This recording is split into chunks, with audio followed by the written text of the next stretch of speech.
ஆச்சி பாதாம் ட்ரிங்க். ஆச்சி பாதாம் ட்ரிங்க் ஒன்னு வாங்கினா ஒன்னு ஃப்ரீ.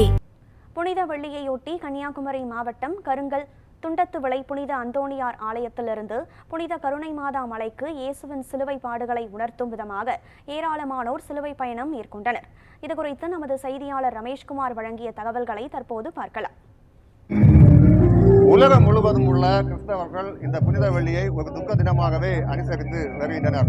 அந்த வகையில் கன்னியாகுமரி மாவட்டத்திலும் காலை முதல் ஒவ்வொரு தேவாலயங்களிலும் சிறப்பு பிரார்த்தனை என்பது நடைபெற்றுக் கொண்டிருக்கிறது. அது மட்டுமின்றி பல பகுதிகளில் தற்பொழுது இயேசுவின் சிலுவை பாடுகளை உணர்த்தும் விதமாக சிலுவை பாதை நிகழ்ச்சிகளும் தற்பொழுது நடைபெற்றுக் கொண்டிருக்கிறது.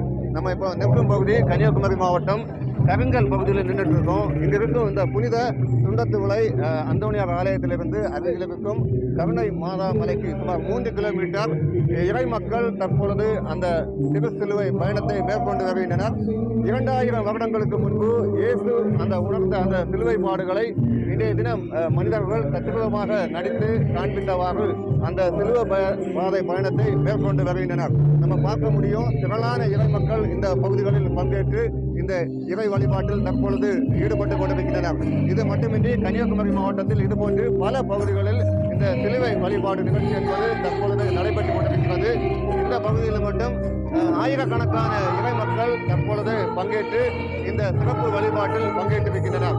கன்னியாகுமரி மாவட்டத்தை பொறுத்த அளவில் இந்த புனித வெள்ளியை ஒவ்வொரு தேவாலயங்களிலும் ஒரு துக்க தினமாகவே அனுசரித்து வழிபாடு செய்து வருகின்றனர். நியூஸ் 7 தமிழுக்காக கன்னியாகுமரி மாவட்டத்திலிருந்து ரமேஷ்குமார்.